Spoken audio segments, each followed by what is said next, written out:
Hello, everyone, and welcome to another episode of QC Brief. I'm here with Michael Forian, as always, and this is the segment where we bring you small little briefings on the campaign, and we appreciate you being here. You've been leaving us comments, you've been leaving us likes and stuff like that. We appreciate that, and we appreciate you for listening, and hopefully you're enjoying it. Michael, how's it going, buddy? Actually, I'm hijacking your show. This is Forian After Dark. Yeah, Well, for those who are just listening and can't see the visuals, I encourage you to go and check it out. Like there's some I didn't even think about that. yeah, there's some dark lighting over there. He set the stage. Got a few stogies over here. Have the nice, fireplace nice burning by the loungy, side. nice loungy look over there. How you been? I'm doing well.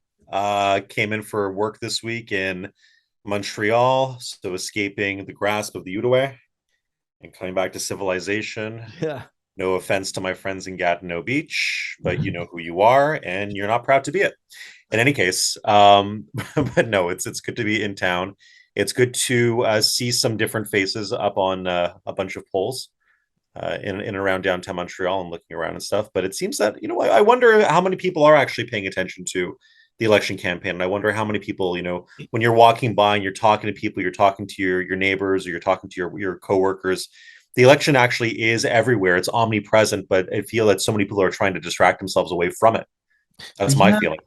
it's strange because this is the first time in uh whatever it is, 17 years or 15 years, that I haven't been actively involved in a Yeah. campaign. So when you're actively involved, your mindset is 100% on the campaign. You think the campaign is like the center of the universe. It like that's it. Everything revolves around the campaign and the election, and you think that's the case for everybody. Yeah, Um, for those 30 some odd days, it consumes your life, that's right. That's everything, right. and it can have effects on family life. It could have effects on. No, but so much so that you think that that's normal. I mean, everyone is in on this, right? Everyone is following. Everyone is so interested, and because you're so deep into that reality. Now I'm on the outside, and I got to tell you, man. And still, I mean, we're not as involved, but we're following. I mean, we Yeah, have a passion for it. We're doing this show. we have close friends who are running or running for Exactly, re-election. but it's so different. Like I feel like, good God, can this be over already? Jeez, I'm so fucking tired. And there's And you days. imagine, like, we're just observers in the campaign. Yes, we're shooting the shit and doing some commentary here and there on it. Think about the volunteers who are out there campaigning day in and day out, doing the door to door, doing those phone calls. Voter contact is so essential and so important, and it is draining. Some people thrive off it, most don't. Yeah. And I don't know if I could see myself doing that especially in a provincial election where I really don't feel that I have a dog in the race, apart from, again, those few friends who are running and who I would put my neck out for. Yeah. It's hard, and especially with lower volunteer numbers, there's such a lack of volunteers across the board Yeah. here in the Greater Montreal area. I don't know how they're able to do it. What are you hearing, Michael? And this is not part of the topics that we want to discuss it, but just in parenthesis, uh, you're in contact with other people from other parties. Is the volunteering, like, the low volunteering, the same all across the board, or is it just some that we know the Liberals are experiencing it, that we know, but is it the same with other parties as well? Some are experiencing it for different reasons. So I would say that in particular, the CAQ, they're experiencing some. They're not, I guess, starving for volunteers, but I would say that some. I would say first off, they usually have an interesting voter base. They have an interesting coalition of volunteers, and by that extent, by being the majority of Quebecers, I would say upwards of 40% who are going to be voting CAC. A lot of people feel that it's pretty safe for them. That they've already won the election. Why am I going to go volunteer? Yeah, yeah. I know that they have a pretty safe they have a safe ride in the majority of the ridings, and Worse than you can do. That's the it is the worst thing you can do, and it screws you from being able to actually have people on the ground for Jour J, for election day. yeah. Those scrutineers, those people knocking on doors to get the vote out, those telephoners. So you need that, right? You need those legal advisors. You need people to, especially in tight races, in Yeah. two-way and three-way races.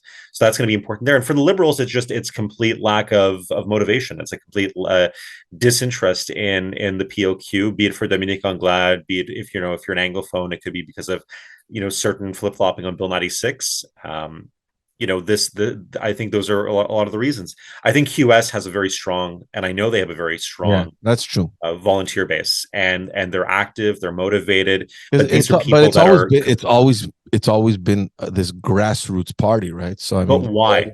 Why, George? Why do they? It's because they engage their vote, their volunteers throughout the entire year, and every single week of that year, and every single day, they're in constant contact. It's less of a party and more of a religion, right, and it's a movement, and I might be rather contrary. I'm actually very contrary to a lot of their policies, if not most, but they've got some magic behind them in that sense there, in terms of their getting those volunteers out and doing what they're doing. And the PQ, I think, is suffering the same way. Of course, you're going to have your diehard independentists, but at the same time, I feel that they're really just feeling the same malaise that the PLQ is going through, the PQ is going through right, for different reasons. right. So that's sort of my feeling on the ground. But again, I've heard, it's all very anecdotal, but I've heard everything from, my friends in the West Island who have voted Liberal for so many decades are voting CAQ this time around. I'm like, really? They're voting CAQ after Bill 21 and Bill 96? That's really interesting there. So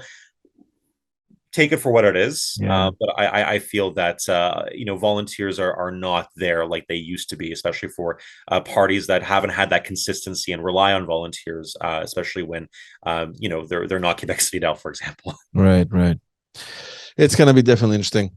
Yeah. Let's get on to our topics. First off, because it was a busy end of week last week, a lot of stuff happening, and we're going to talk a lot about that. But first and foremost, the climate march. This is something that has become kind of like a tradition here in Montreal. It usually happens at the end of this September.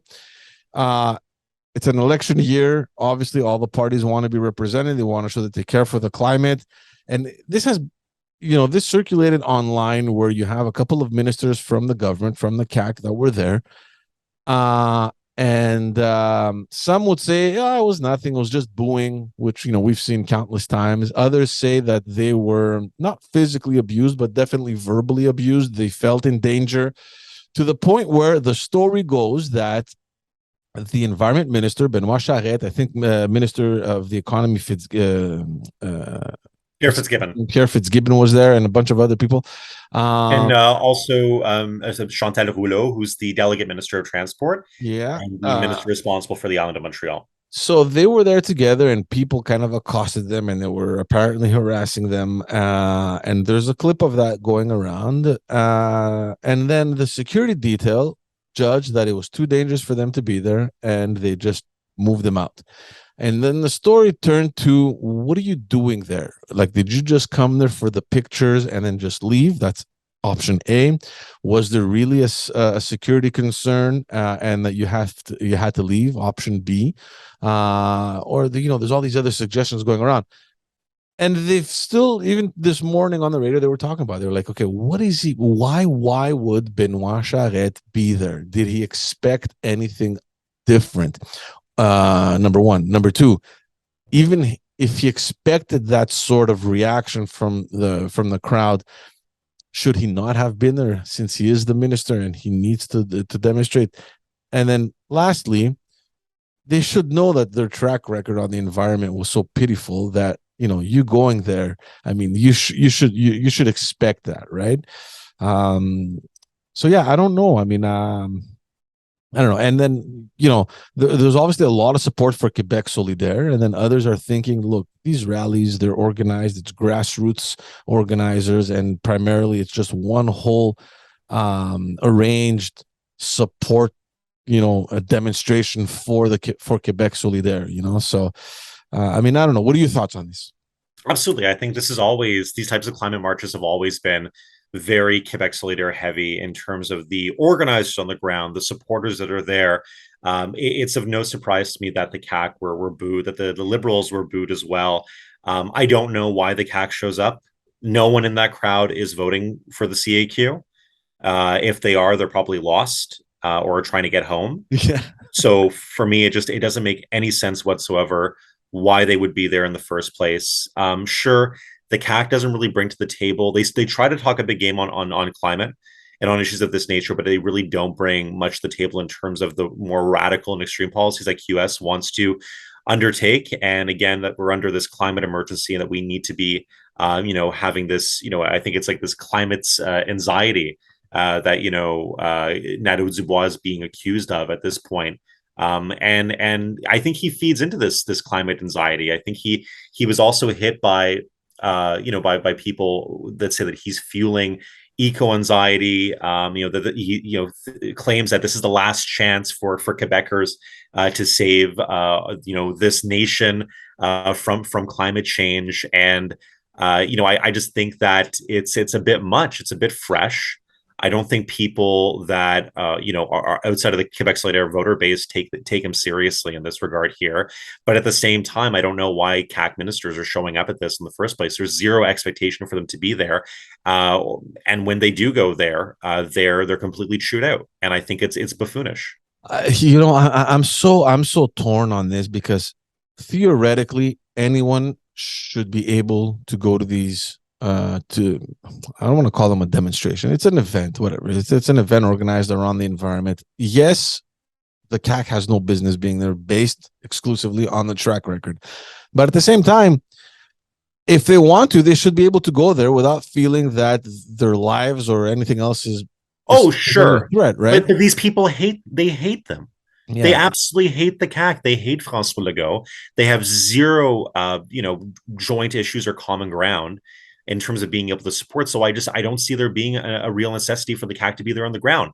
And I think it just looks amateurish. It's like they're being, goaded into attending this event, and they know they're going to be either attacked, confronted, booed, yelled at, spat at, whatever it could be. So why would they go there? Look, I mean, we've had jobs. I mean, we've been in positions where we had to make a decision on whether or not our elected officials should go to an event, and it was always very thought out. Like it was a process where, sometimes it was calculated. It's okay, if we go, do we gain something?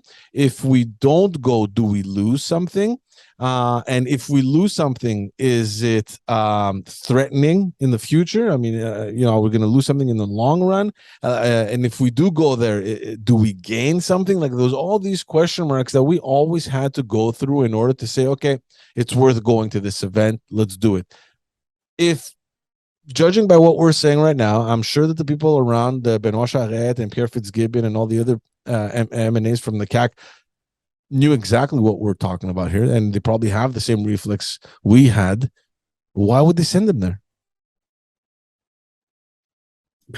Poor organizers that, again, this is what happens when you have a coalition of federalists, sovereignists, leftists, right-wingers, conservatives, liberals, and dippers, and Bloc Québécois all mixed into one party, where you've got misdirection and everybody trying to appease everybody because you don't have a pure, real message that is coherent with voters.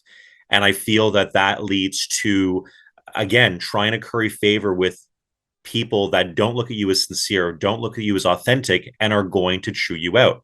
And it's wrong that they were there. It didn't make any sense to me. And again, nobody is going, if environment and climate change is your greatest issue, if this is the issue that is going to make you want to go to the polls and vote for a certain party, that party is not going to be the CAC. You are not going there. There is no CAC voter that is going and saying, I'm voting on this election based on the environment and based on climate change because François Legault has such a great climate change plan, because I feel that he's going to defend the environment to the greatest extent versus any other party. Nobody believes that. Speaking of which, you mentioned Gabriel Nadeau-Dubois because something came up, and especially in the social media, and people spoke about this because after those images came out of people, quote unquote, harassing the minister, which the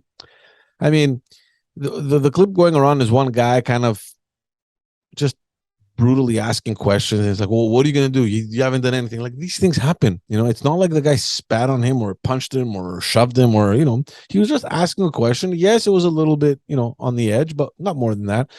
I don't think it was harassment. But anyway, I'll leave that up to the people to judge. But so that clip circulates, and then during the actual demonstration, the press questioned Gabriel Nadeau-Dubois on that matter, and whether or not they were harassed, and if so, should he denounce it? And the answer he gave, and this is people, started commenting on this. They're saying, shit, we saw the Gabriel Nadeau of 2012, that little smart aleck kid that thought he was above everyone else, and he was the only student leader not to denounce the acts of violence and exactly the wreckage that was happening. The only one. And they kind of saw the similarities of his, through his answer. He just said, well, it doesn't shock me that they treated the CAQ this way, and it doesn't surprise me in any way. And maybe the CAQ just shouldn't have been here. That was his answer. It was just as brutal as, you said it, and maybe that's the reality. But he's a leader of a political party, and maybe he should have stood above, those personal attacks. Sure, and he has a more responsibility to act like a leader of a political party, a mainstream political party too. This is a party that can form official opposition come October 3rd. And they do have a responsibility, and I don't think that Gabriel has grown up into being the full political leader that he could be. I think that he knows how easy it is for him to get that popularity boost, or for him to get that motivation from his supporters when he acts in the same way that he acted back in the 2012 student movement. Yeah, it's easy for him. It's an easy win for him to take, but is it advisable? Probably not. Is it responsible in our parliamentary system? Probably not. And I think that he undermines QS, and he cuts himself off. He solidifies the people that are already voting for him, and he cuts off people that were on the fence. And they say to themselves, you know what? This is not what it's a line. It's a step too far over the line, and I'm not prepared to make that move just yet. All right. Speaking of climate, Eric Duhem came out with an interesting statement. He did, and I was sort of taken aback by it.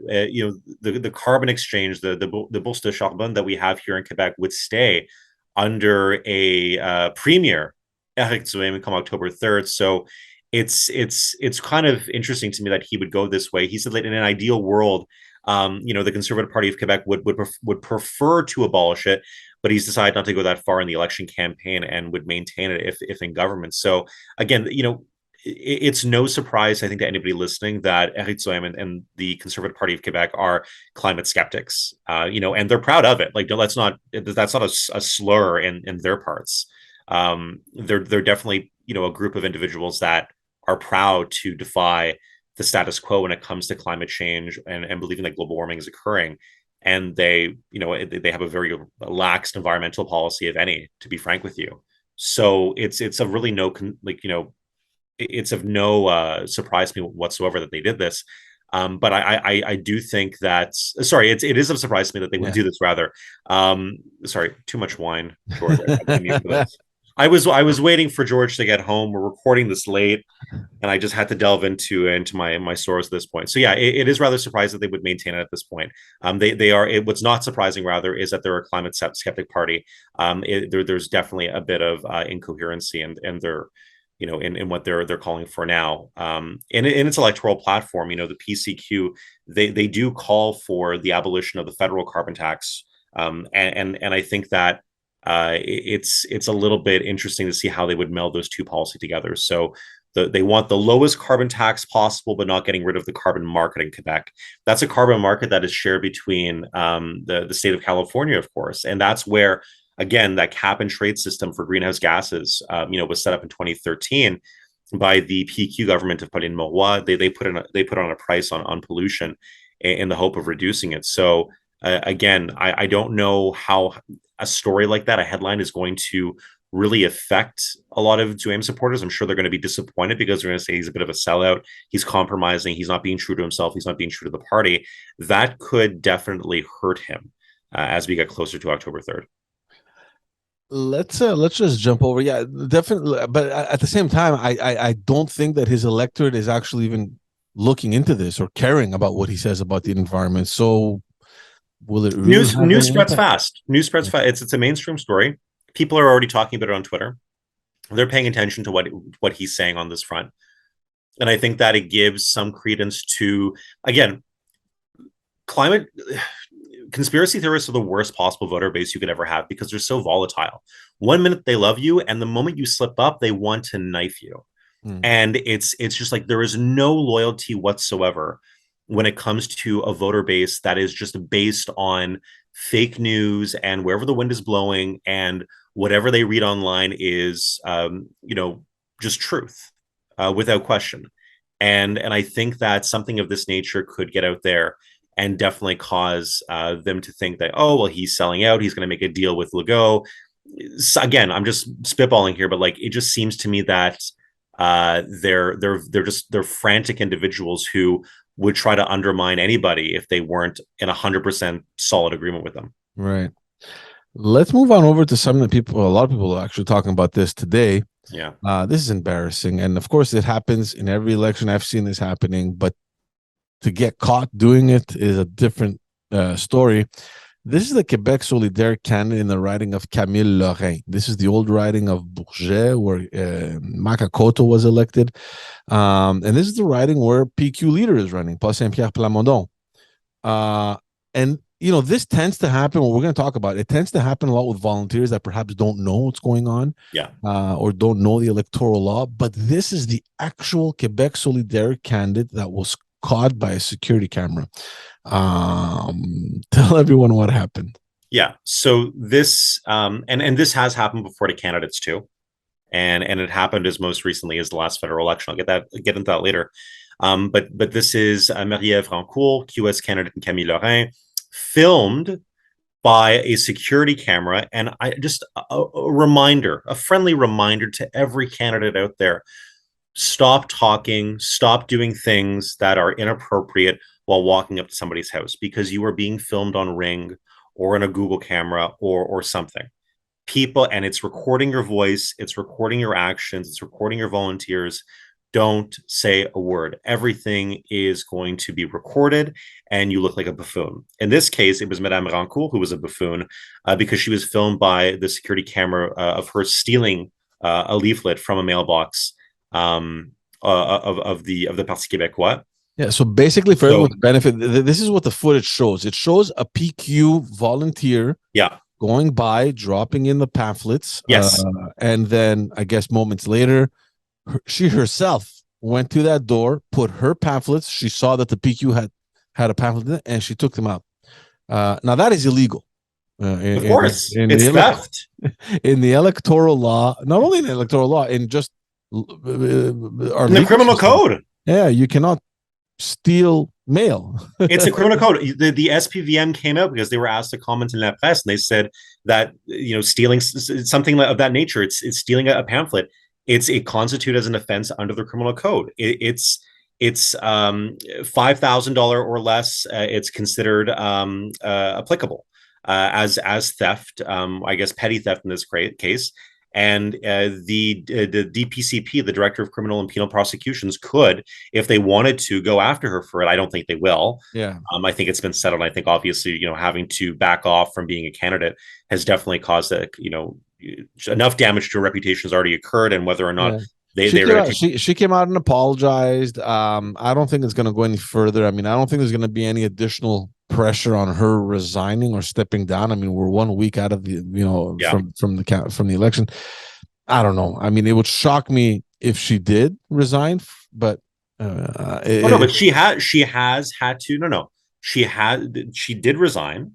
She did. Wait, she resigned? Yes. Well, I didn't hear that. She stepped down? Yes. So GND came out and said, I didn't know that. Oh my god. Okay. Jesus. Breaking news coming to you now, George. So but again, this is just in the last few hours or so. So I don't no harm, no foul, George. Oh my goodness. But Gabriel Dubois did come out and saying during the course of discussions with Marie-Ève Rancourt over the course of the day, she has announced her decision to resign for candidacy. I missed this whole bit. Oh god. Okay. He even mentions that Manon, Messé, and myself accept this decision. It was obviously very personal, and he's very hurt by it in any case. But listen, it's an immoral gesture, but at the same time, like I think that this has happened before. Candidates have gotten in trouble before. Candidates have been caught, like George Shahal, who was the Liberal candidate who ended up becoming MP in Calgary's Skyview. He was investigated by Elections Canada. I believe he was also charged. He had to pay a small fine. But the bigger consequence for George Shahal in this circumstance there was that he was looked upon as a star candidate. He was a very well known and very well respected city councillor in Calgary, and was looked upon as the next minister responsible for the Calgary area, and a Trudeau cabinet minister. And and of course Trudeau in the last election had no other Calgary-based member of parliament to name minister from Calgary. So the only person he could name minister in Alberta was Randy Boissonnault over in Edmonton Center. So it completely, again, you could have elected a ham sandwich in Calgary under the Liberal banner in the last election and would have become a cabinet minister. Right. So he completely screwed himself because of the investigation that was going on.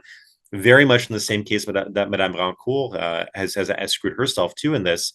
The greater thing, I think, in this whole, and the thing that shocked me was what happens next after you withdraw your candidacy. What is the next step? Because this is, let's just set the table for people that don't know the riding of Camille Lorrain. But this could be considered a three-way race. The reason being is that you've got QS, having strong, ground game, looking fairly good in the polls there in Eastern Montreal, in a riding like Camille Lorrain. It's currently held by Richard Campeau, who, I think most people would say is leading the race in current projections that we see, particularly from QC 125 with the CAQ. So the CAQ currently holds it. And then you've got PQ leader Paul Saint-Pierre Plamondon coming in second place right now, if we look at it for QC 125. Now with Madame Rancourt leaving, well, previous to some information that I received earlier today from La Presse, I would have thought that her name would have still been maintained on the ballot. George, did you know that when a candidate makes a request for withdrawal, they can do this at any time before the end of the actual ballot, so anytime before October 3rd, they give the returning officer a signed letter signifying they wish to withdraw. Yeah. If the ballots are already printed, the name of the candidate will they got to cross it out. Yeah, they have to cross it out. And anybody who voted previous to that, their votes will be canceled as well. Isn't that insane? Wait, oh my! I didn't know that the people that voted for her will be canceled. Yes, they will not. They will no longer. Their vote does not count. Yeah, that's. But then again, logistically, what do? You invite those people to come back and vote for a second time? I mean, you can't really do that. No, you can't. So it's one of those unfortunate things. But the thing is, here, thankfully, it happened now. People that already voted for her cannot vote again. They have a lot people in the riding of Camille Lorrain that have already voted in advanced polls have lost their votes. They have literally lost their vote because of her resignation. But on top of that, they've probably given PSPP, leader of the PQ, a seat in the National Assembly. This was my question. First of all, I missed this whole thing because I was working and I completely missed it. I came straight to do this. George, I thought you were a dedicated podcaster. I thought this was your full-time job. Shame on me, goddammit. So this is huge. One, like you mentioned, the ballots have been printed. People have voted this weekend, and we're going to talk about the advanced polls soon. So that's number one. So there is a very big possibility that people have voted for her already. So I did not know that those votes get canceled for her. Yeah. But at the same time, it would be completely ridiculous to call all those people and say, come vote a second time. You cannot do that. So you can't. Logistically, you can't. Yeah. Thankfully, it happened now during the advanced poll where, I mean, I don't know what the percentages are. But more on the strategic thing now. The people that can't vote Quebec Solidaire, are they just going to stay home, or are they going to opt for their second choice, which logically should be the PQ? Yes. And I think they will, and I think that will make the difference between, because at the same time, because if that would happen, this is huge for Paul Saint-Pierre Plamondon. He was just handed. I think he has a seat now. I think he has a seat. They'll have at least two members in the National Assembly for the PQ, him and Pascal Berube at this point, because that was the only seat that he was looking at before at possibly getting in the House for the PQ. So that's obviously making a difference right there. That's going to be super interesting to see. Wow. Wow. What a dumb. And to think that this person was a lawyer. She's a lawyer by profession. She's an idiot. Also, but she's a lawyer. I don't care. I don't care if she's a lawyer. She's a moron. That's horrible. I remember every time we had teams going out to do door to door, we would brief them. The first thing we would tell them, even above what you're going to say if you see someone, like just the main lines about the candidate's bio, like even above that, more important is do not touch anything in people's mailboxes. Drop it and leave.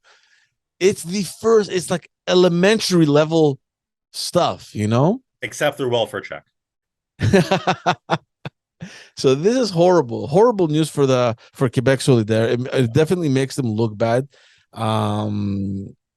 Wow, definitely. And I never knew about this thing with the striking of the name from the ballot, putting up a message saying inside of the actual that I knew that they strike out the name so nobody can, because you can't reprint ballots. Yeah, because they all come with a code and all that stuff. But the people's vote getting canceled. But they're literally they're manually taking people. Yeah, someone's gonna have to sit with a ruler. That is mental to me. And cross out 50,000 ballots. Those poor DGQ workers are going to actually have to do their job for once. My George, goodness, that's horrible.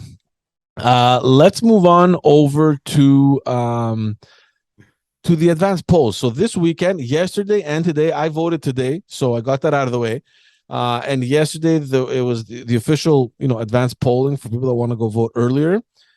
I haven't checked the latest figures. I don't know if you got that, but it seems to be remarkably high for advanced polls. It is high, but the question is, where is it high? And this goes into who is motivated and who is getting their vote out, and in that sense, who has volunteers in order to get people out. And what we're seeing is that voter anticipation is the strongest in one region in Quebec over all of them, and that is the region of Quebec. Yeah. So the Quebec City area, which again, we've always spoken about that Quebec City area. It's a perennial, topic that we speak about on the show. And the 10 ridings with the highest voter anticipation in Quebec are Louis-Hébert, Lévis, Charlesbourg, Chauveau, Vanier-les-Rivières, Chute-de-la-Chaudière, Jean Talon. And outside of that, it's, outside of the region of Montreal, it's outside the region of Quebec City, Taillon, Joliette, Athabasca. Those are the remaining three. So you look at that and you say to yourself, okay, pretty much every single riding there is either CAQ, with the exception of Jean Talon. No, actually, every single riding there is CAQ, if I'm correct. So you think about that. That is giving a path to victory again and showing strong motivation towards the CAQ. And again, you didn't see one Liberal riding on there. You didn't see one QS riding on there. You didn't see one PQ riding on there.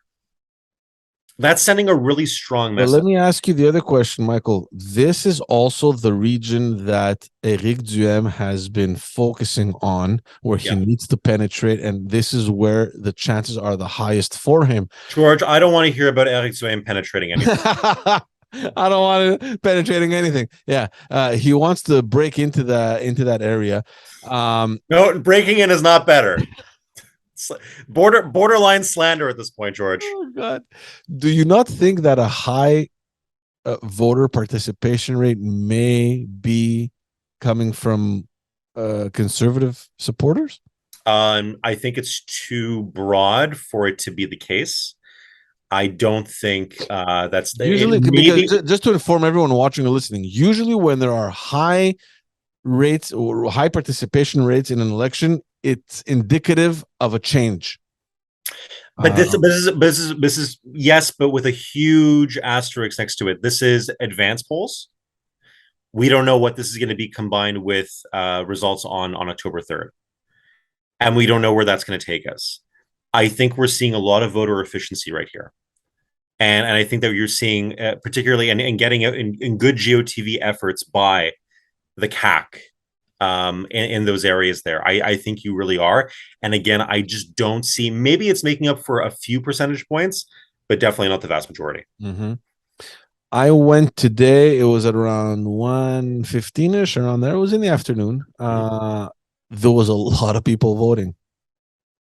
And this is here in Brossard, just in the outskirts of Montreal. Most of them were seniors, I tell you, but there was a good flow of people coming and going, like just consistent,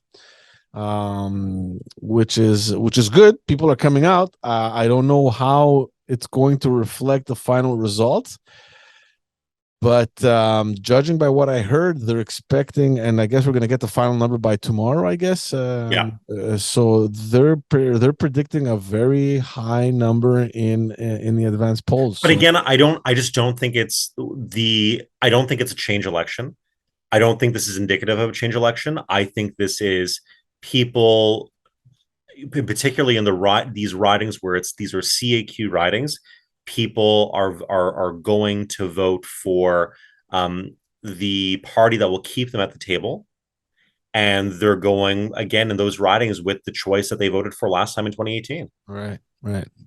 Interesting. Yeah, I'm looking forward to those numbers. They're probably going to come out tomorrow.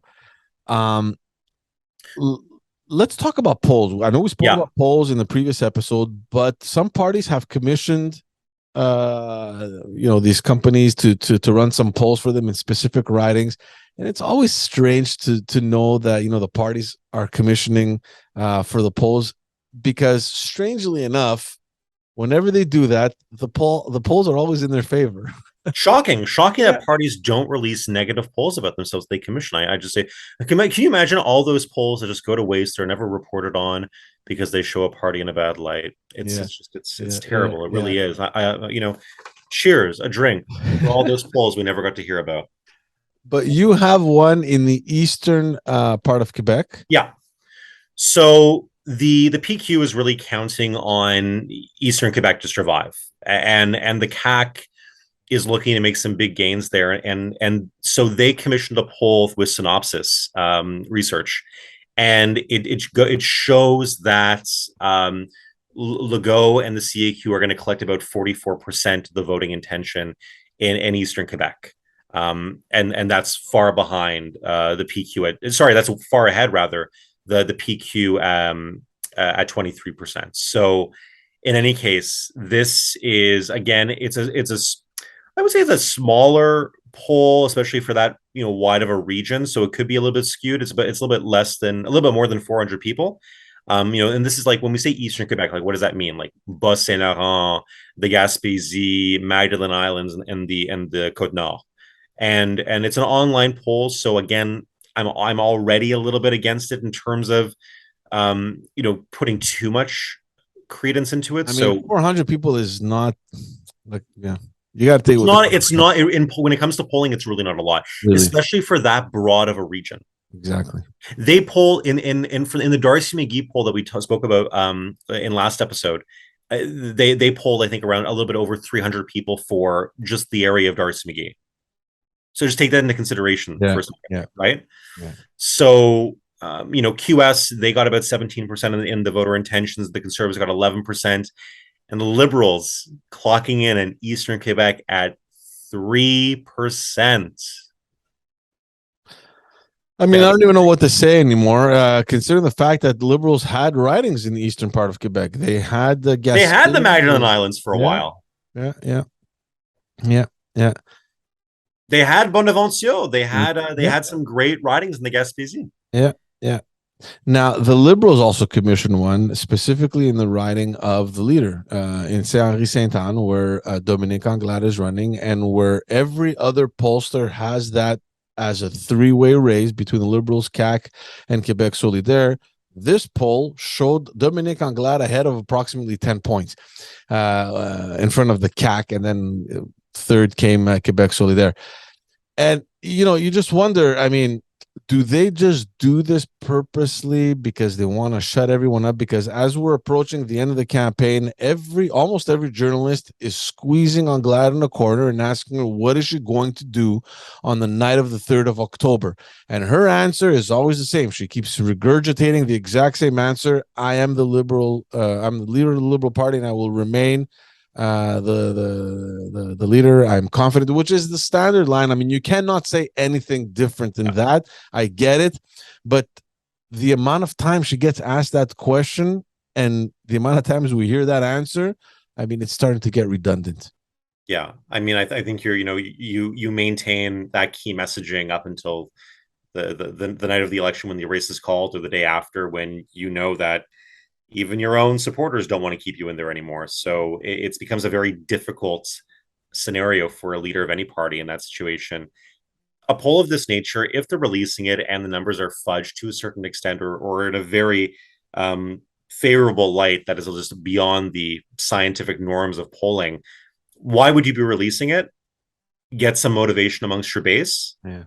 But at the same time, you're also maybe putting some people, forcing some people to stay at home, or just indicating to them that, you know what, your vote really won't matter because it's not as tight as you think. Right. 10% is still a pretty healthy lead. It's not the healthiest of leads, especially in an area like Saint Anne, but it could play in your favor. It could also not play in your favor. And political strategists in the Liberal Party need to be cognizant of that things like this don't usually end well when you start playing with polls and start, especially if the numbers are not as, let's say, truthful as one would hope. I don't know if I was talking about this with you, but I was speaking with a very active liberal volunteer now in the campaign. But are those still left? Yeah, but I thought they've gone extinct. A former staffer, I mean, long time, liberal. And I was talking with her, and I was saying, what do you think is going to happen? What are you projecting? Like, what are you hearing on the ground? She's still helping with the campaign, so she's still active on the ground. And she said, I honestly hope that Dominique Anglade loses her seat. This is coming from a liberal volunteer, former staffer, a long-time member of the Liberal Party. And, it kind of shocked me. And I'm like, why are you saying that? And the reason she gave me was so intelligent and like just, it shows you how veterans actually think. And she said, listen, we're losing this campaign. We know it. So whatever the people around Dominique Anglade say, they say it because it's campaign time, and whatever they're saying what they have to say. But the reality is that we all know we're losing this race, this campaign. And as a leader of a party, maybe perhaps it's easier for you to step down if you lose your own riding than if you win your riding but get an embarrassing result, which is obviously going to be the most historically low result in this party has ever seen, and then having to resign afterwards. So I thought, you know what, you're absolutely right. I mean, at this point, if you're Dominique Anglade, secretly, I'd be crossing my fingers to lose Saint-Henri Sainte-Anne and just say, look, people have spoken. I want to thank everyone. You find like the most, dignified answer you can give, and say, it's time for me to turn the page and just leave. So you're saying in terms of giving her an easy out is what you're saying? Exactly. Yeah, no, I understand that. Like if you had to choose between losing your seat and resigning, or getting the historically low numbers that you're about to get and having to resign after that, maybe it's better just lose your seat and use that as an excuse to say, look, sorry, I'm out. I think that, quite frankly, she might try to stay on after this historic loss. There is no way. There's no way that she should, in any way whatsoever, should she be able to stay on.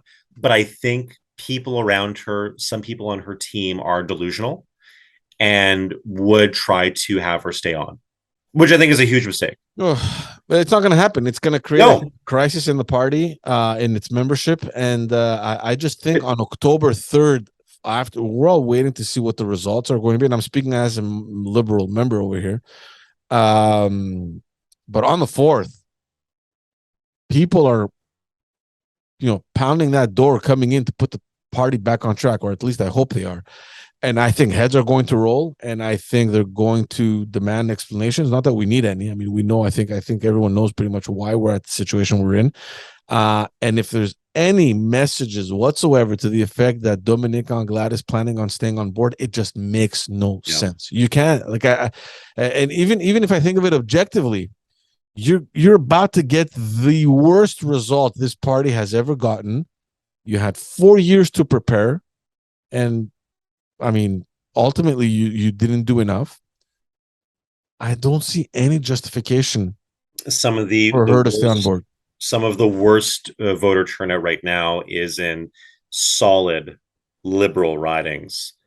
Complete lack of motivation from them. Yeah, and that is very telling for the faith that Anglade and the POQ will face come October 3rd, when we truly see the cataclysmic effects of her leadership or lack thereof, and what that will mean for the future of the party itself. And how many candidates they must be asking themselves right now, why did I throw my hat into the ring?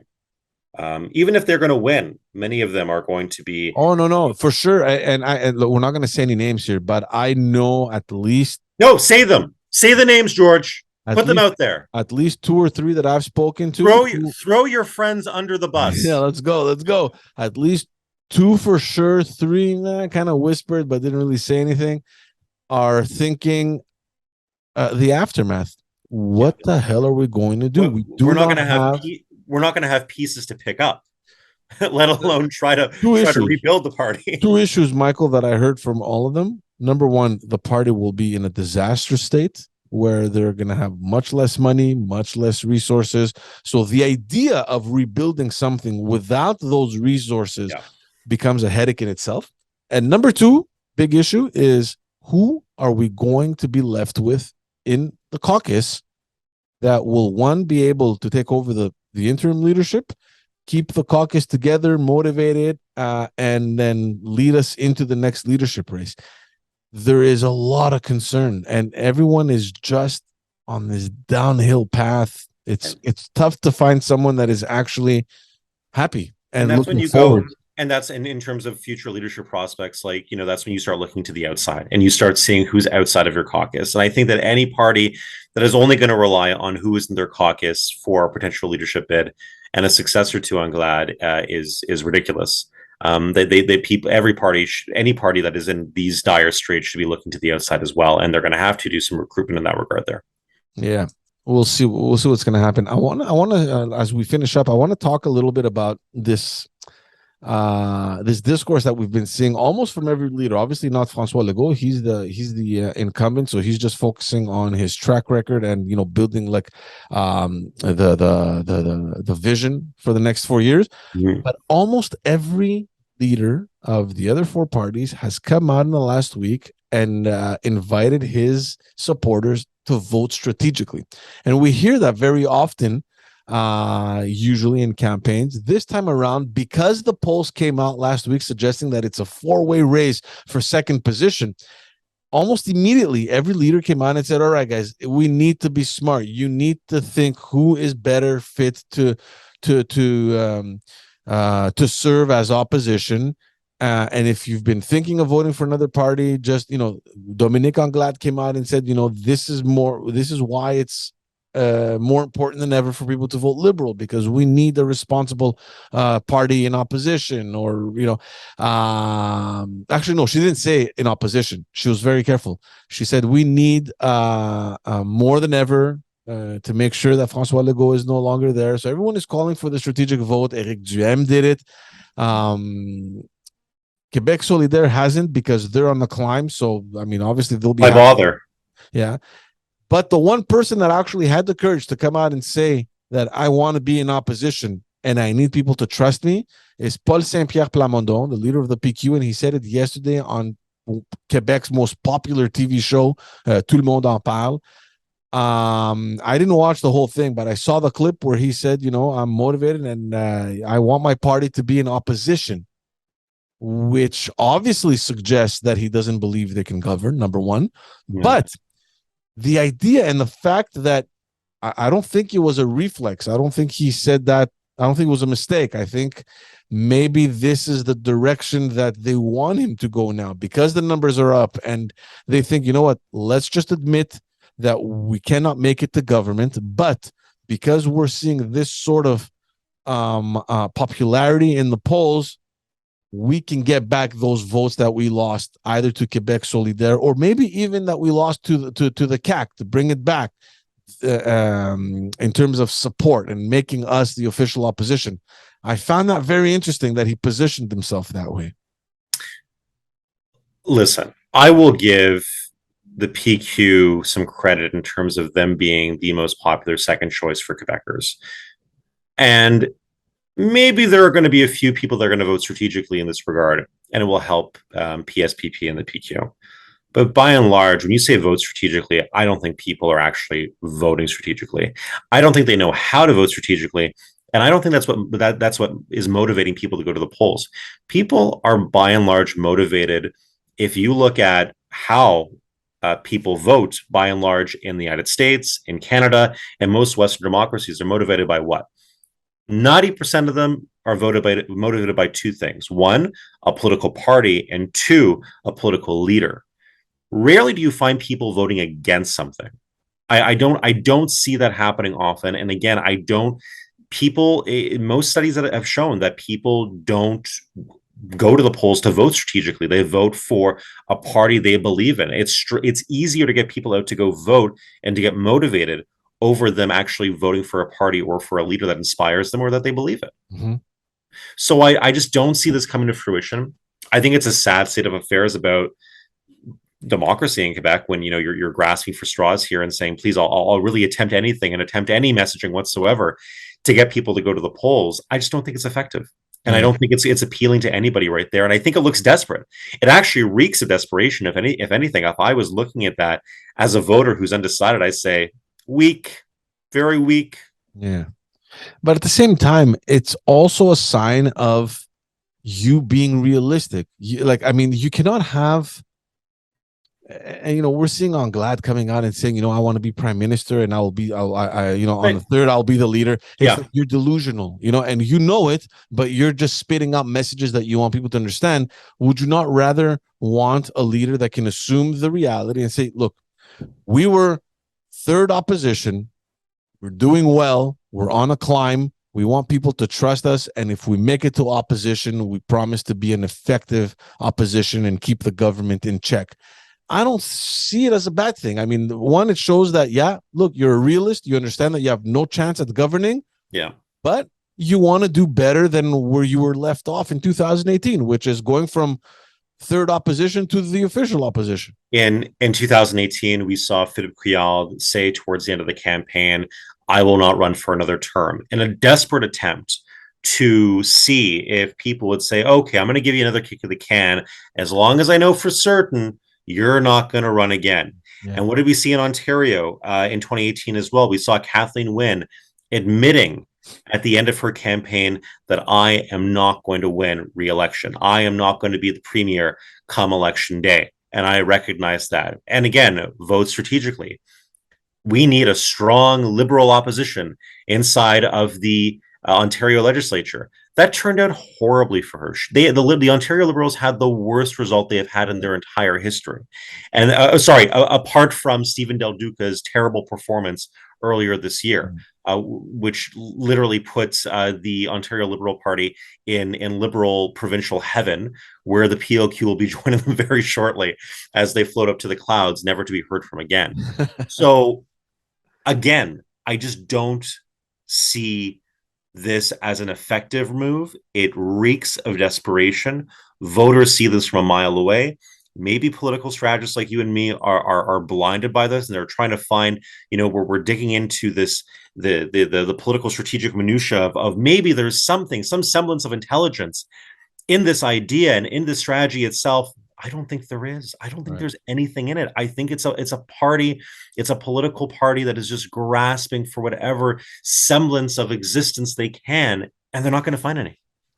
Now, speaking of this, I just want to bounce right off to the other topic, because we haven't really seen a real ballot question. Like we've seen campaigns that, like in 2014, if you remember, it was the Charter of Values that Pauline Marois, that was front and center. And of course, the fact that back then, Pierre Calpelado came out and said, le Québec libre, and would put his fist up in the air. The whole question of sovereignty came back up, and it became a real kind of campaign with like a central point. This time around, not so much. And the ones that seemed to stick out made me feel like, what? We're campaigning for like the third link now between Quebec and Lévis. That has been in the news almost every single day from the beginning of the campaign. We haven't heard much about education, health, sort of, but the third link, God damn it, every single day, So because Quebec City's the place to be. And Quebec City is the battleground where the CAQ is going to have their biggest challenges. Yeah, and even Éric Duhem has used it when he was campaigning at the beginning of the campaign in the Saguenay region. He flat out came out and said, if you support, if you want the GNL project, GNL Quebec, you vote for us. If you don't, you vote for the CAQ. He made that. The ballot questions, like which again won't be effective for him, and I don't think so either. But have you seen a ballot question? I mean, I have. I mean, it changes, I think, between the parties this time around. It does. But there are. If so, for example, if you're voting CAQ, the ballot question for you, by and large, it's not for everybody, but by and large, for the majority of CAQ voters, is Legault's handling of the pandemic, where most polls indicate whether you're CAQ, Liberal, QS maybe less so, PQ fairly solid. They think that Legault was the leader that handled the pandemic the best, and compared to other leaders, and again, of course, they weren't governing, but when asked, which leader do you think would have handled the pandemic best, it is Legault. He did handle it very well. And compared. When polling separate provinces, he comes out by and large on top, compared to other premiers. So I think that's very important to note as well. If you're a Liberal, I think the ballot question for you is: are you willing to forgive Dominique Anglade on Bill 96? If you're a Liberal Anglophone, are you willing to forgive that misstep? Are you tired of their shenanigans? Are you tired of them trying to curry favor to voter demographics that have long sailed away from their grasp? And do you think that they're able to maintain their historic voter base? That might be that's a very long ballot question. Yeah. But that I think is what a lot of Liberal voters are asking. I was hearing you saying that, and obviously that caters to the Anglophone and maybe perhaps the Allophone population. But what about the Francophone? It's Liberals. gone. It's non-existent. It does. The Francophone Liberals do not. What are you voting for? Yeah, you're not voting for Liberals. Yeah, and if you're Quebec Citadel, the climate is your ballot question. If you are the PQ, perhaps your disinterest or your lack of motivation towards other parties is driving you towards the PQ because you've always had an independentist streak in you. Yeah, and you feel safe at home with a party, and a vibrant, some people argue a vibrant new leader. I still think that he has the the charisma of a Dan Bragg, but in any case, he's going to get a seat in the National Assembly, so I have to give him that much, thanks to our vandalizing QS candidate. But in any case, I think that's sort of where people are lining up. And if you're Éric Duhem, it goes back to the same question of Legault on the pandemic and his performance on it. You think that he did a terrible job. You're in a smaller portion of the population, but you're very strong in your opinions and your motivation. You think he did a shit job, and you probably believe that George Soros eats babies. You know what I found? Again, a smaller voter base, but they do exist. I don't want to end it on this, but I have to, because I heard those videos circulating on Éric Duhem kind of telling everyone how they have to vote, right? Like you need to put an X or a check mark, and there's all this, and you need a pencil. And then the media kind of took that video like, why the hell is Eric Duhem informing his supporters on how the voting procedure works? So Because they're morons. and they question certain them, and they're like, hold on a second, why do we need a pencil? Why can't we just go with a pen? How can I trust that these people won't erase my X and put it somewhere Absolutely. else? I mean, where the fuck are we living, dude? What Plus, when they start tabulating the ballots with the Dominion voting machines, that made Joe Biden win the election that he rigged. Like, what do they think? How can I trust that those Dominion voting machines are not going to give François Legault a second majority when it should have been Eric Duhem winning all 125 seats in legislature? Like, what do they think? Tell me I'm wrong. Like, honestly, it's a curiosity thing for me. Do they think that there's one person opening the box and taking one ballot at a time and looking at it? Like, yes. Do they not know that there are like 4, 5, 6 people in each one of those tables every time those ballot boxes are open? I thought it was like Klaus Schwab in a cold room, cold dark room, one by one. It just goes to show you a little bit, man. We don't want to generalize. We don't want to say that every single supporter of the Conservative Party and of Duhem thinks this way. But I do. I think it's ridiculous to think that they think this. Actually, on the other hand, they actually ship all of the ballots off to Davos, Switzerland for them to be by the World Economic Forum. So. Oh my goodness! Very effective, very efficient. They pay for it. Taxpayers win. All right, let's close this off. Wag of the finger, tip of the hat moment. Wag of the finger to, and again, as much as I think it was stupid and buffoonish for 2 wags of the finger, actually 2 wags this time. Mm-hmm. Stupid and buffoonish for the CAQ to show up. No political at the climate rally. No political party should face any semblance of danger or threat or intimidation like those 3 ministers did, or those 3 MNAs running for re-election and hope to be in cabinet once again. It was wrong, it was immoral, and it was illegal, and it's criminal. And I think it's wrong, and I think that QS needs to have a wake-up call, but more so, Gabriel Nadeau-Dubois needs to wake up and realize he's actually a leader of a provincial party that has a very strong voter base and has very motivated and energized supporters, and he wields a very sharp and heavy sword with that weight by his side. So he needs to recognize that. The other wag of the finger is going to be the buffoonish candidate that we spoke about, Madame Rancourt, over in Camille Lorrain. Tip of the hat in this regard to PSPP. I think this is the first time that I've given Paul Saint-Pierre Plamondon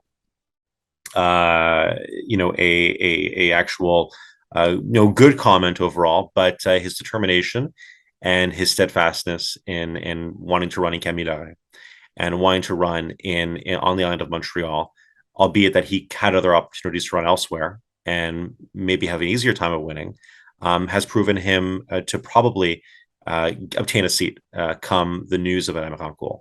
And perseverance does pay off, and so does hard work, and he's put it in. And in this circumstance, I hope he is rewarded, because I think that it goes to show that when you do put in that kind of hard work, it will pay off. Even if you need to really work on your appearance, the way you come off and speak to people, and your performance in the debates is, subpar, and sort of comparable to the McGill Debating Club. But in any case, which is not good. But in any case, kudos to him, and I hope he does win a seat, and I hope to see his face in the National Assembly. There you have it, folks. We have just a few more episodes left until the end of the campaign. Thank God. We're going to have one Thursday coming. Then there's the one, obviously, on election day. And then maybe potentially another one after, where we're going to comment the results of the campaign. We don't know. But definitely 3 more episodes coming your way. We appreciate you. Go ahead and follow us, like, subscribe, comment, do all that fun stuff. Michael, thank you so much, buddy. I'll see you on Thursday. George, it's always a pleasure. Until Thursday, my friend. Take care.